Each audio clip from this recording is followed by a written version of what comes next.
Okay, this is the first example I gave you in class, in your class task or class activity for you to do. This is the first example. Now, the question says 213 times 0.0724. 213 times 0.0724.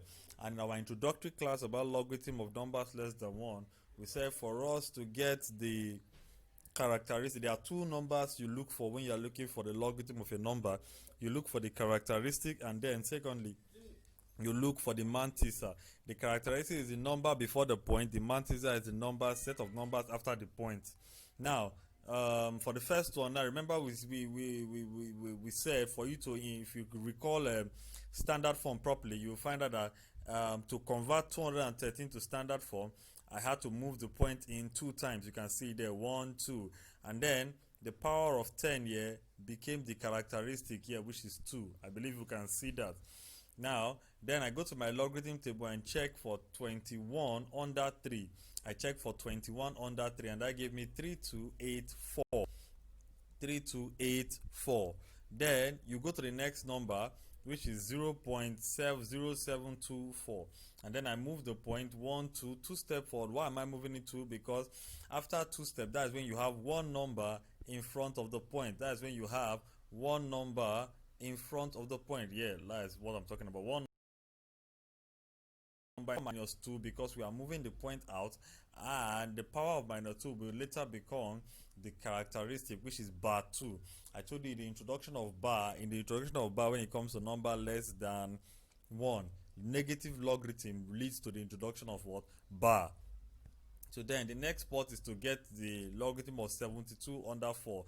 72 under 4 gave me 8597. 8597. And then we add 4 plus 7 is 11, carry 1. 8 plus 9 is 17 plus 1, 18, carry 1. 3, 1 plus 2 is 3, 3 plus 5 is 8. 3 plus 8 is 11, carry 1. 1 plus 2, now 1 plus 2 is 3. 3 plus minus 2, 3 plus minus 2. 1 plus 2 is 3. 3 plus minus 2 will now give us 1. The one we got at the bottom, the one we got at the bottom here. This one. Can we see that? Now, we now go next step is to look for your antilog, to look for your what? Antilog. Now, we have to add here because when you are multiplying in logarithm, you add. When you are multiplying in normal numbers, you add the log. You add the log. That's why we are adding. Multiplication is addition. Then we go to the antilog. We check. Now, for antilog, you ignore this characteristic and you use mainly the mantissa. You use the what? Mantissa. This is the mantissa. That's what you use for antilog. So you check 18 under 8 difference 1.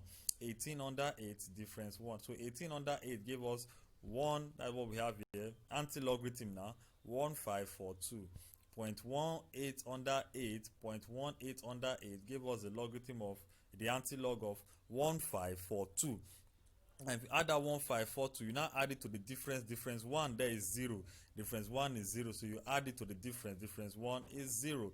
And when you add that, you have 542. Now, coming to the final point, which is right here, what I did there is you just bring a point and put it in front of the first number. Put it in front of the first number. That's why you see after the 1 there is a point there. After the 1 there is a point there. You can see that after the 1 there is a point. So take a point and put it in the first number. Then the characteristic here for the answer, you bring it here and make it the power of 10 at the bottom after the antilog. The characteristic of the whole solution will become the power of 10 at the end.